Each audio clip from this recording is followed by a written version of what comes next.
Bueno, como Alperovich no rinde cuenta, nunca lo hizo y ni lo va a hacer, nosotros vamos realizando, como lo hicimos desde el punto de vista financiero, una evaluación de su gestión de gobierno. Y dos hechos saltan claramente como detonantes absolutos de que y miren que no soy un irresponsable cuando hablo, conozco la historia de Tucumán, este es el peor gobierno de los últimos 40 años, el peor de todos, porque son farsantes, constituyen esa gente que son, como les llamaba Perón, simuladores indecentes, simulan que están bien y está mal. Ah, porque hemos construido el hospital, que le hemos hecho los azulejos nuevos. Una señora dijo, mi hijo no se cura con la pared pintada, mi hijo se cura con remedio y con atención médica. Y ahí está, en forma elocuente, que ese hospital colapsó ante una afluencia de gente. Quiere decir que lo que hemos dicho aquí durante mucho tiempo, de que no había planificación, de que al no haber planificación tampoco hay organización, se han hecho hospitales y después para llenarlo tenían que llevar el instrumental desde un hospital vecino, como pasaba con el hospital de Aguilares, que traían desde Santana hasta las camillas. Y bueno, y cuando a un hospital no se le pone médico, también pasa esto.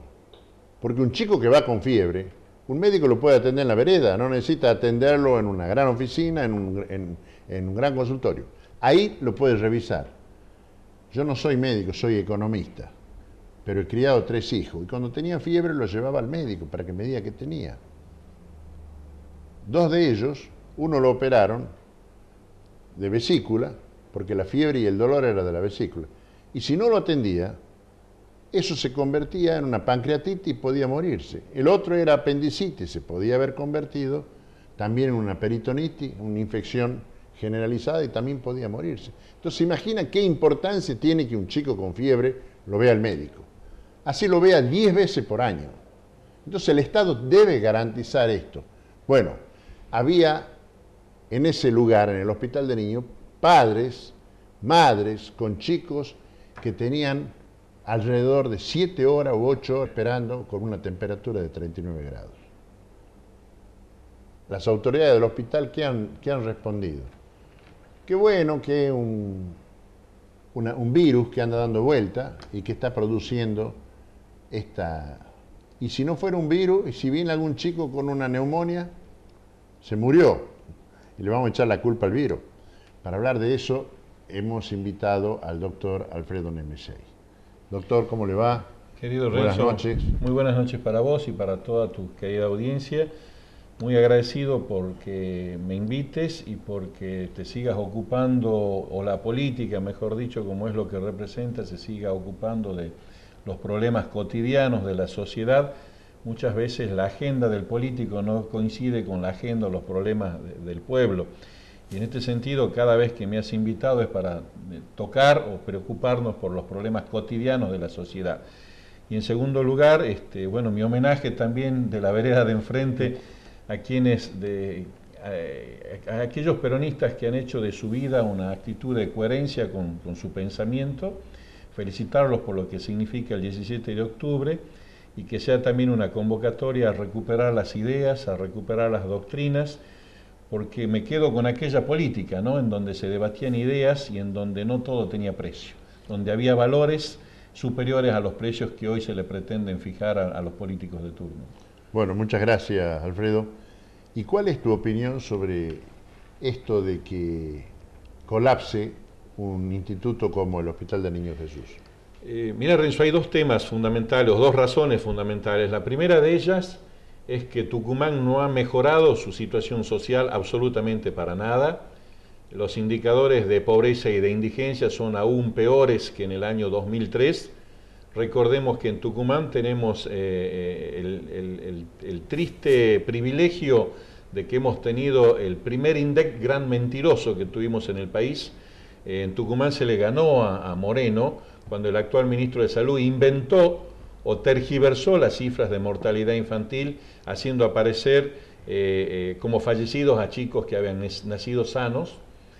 Es decir, se pretende tapar el cielo con las manos. Los niveles de pobreza y de indigencia están peor que muchos años antes, se ha dilapidado la riqueza de recursos que tenía el Estado, y cuando los indicadores de pobreza y de indigencia aumentan, un hospital no va a resolver los enormes problemas de salud que esto condiciona. Es decir, acá hay problemas los problemas de salud son o porque un ministro de salud ha instrumentado mal políticas de salud, o porque un ministro de Economía o un gobernador ha administrado mal los recursos y ha preservado a su población con niveles de pobreza que no ha podido superar, aún con la enormidad de recursos que se ha tenido o se ha dispuesto en la provincia de Tucumán.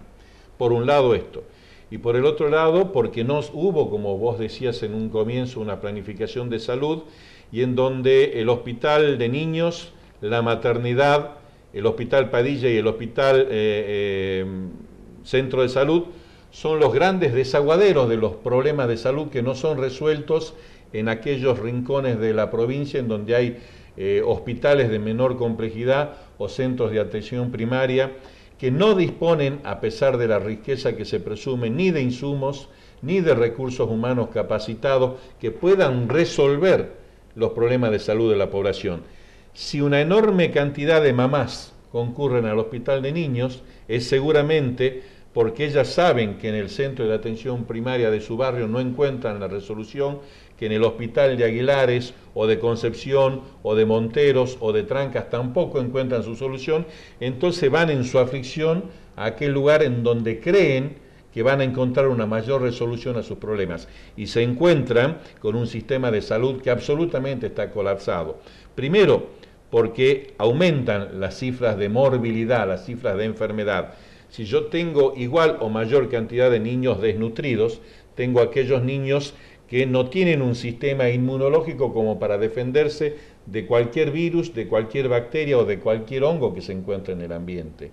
Es decir, no tan solo es un problema estricto de gérmenes, sino también de una población que tiene un sistema inmunológico disminuido, vencido, porque obviamente son generaciones de niños desnutridos que vienen de tercera generación de madres desnutridas. O sea que se ha aumentado la vulnerabilidad de la población, porque tenemos una población absolutamente sumida en la pobreza, sumida en la indigencia, y en donde aquellos planes asistencialistas no han resuelto los problemas de pobreza, por un lado, y por otro lado un sistema de salud que no tan solo colapsa en el hospital de niños, sino que colapsó mucho antes, porque esos azulejos en el hospital de Leales, de Santa Rosa de Leales, o en el hospital de Aguilares no son capaces de dar solución. Entonces toda la población se vuelca masivamente al hospital Padilla, al hospital de niños o al centro de salud. Y es mentira que se hayan hecho nuevas obras, Renzo.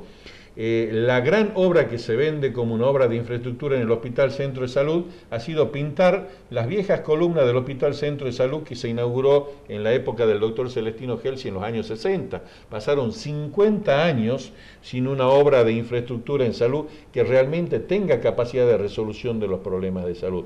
Todo lo que se nos ha vendido es una gran ilusión, cuando sabemos, y si uno visita, de que, por ejemplo, en la ciudad de San Miguel de Tucumán, el número de respiradores que existen es absolutamente incapaz de resolver los enormes problemas de complicaciones que tenemos, ya sea en patología respiratoria y cardíaca, a lo largo de todo el año. Tenemos un hospital Avellaneda, por ejemplo, que aún hoy no tiene unidad de terapia intensiva. Es decir, los problemas crónicos del sistema de salud no han sido resueltos. La obra pública que se ha dilapidado en el sector salud ha servido para enriquecer empresas que han prestado servicio arreglando o modificando cuestiones accesorias al sistema de salud, pero no han resuelto una política clara de accesibilidad de la población a recursos humanos, a insumos y a tecnología para resolver su dolencia.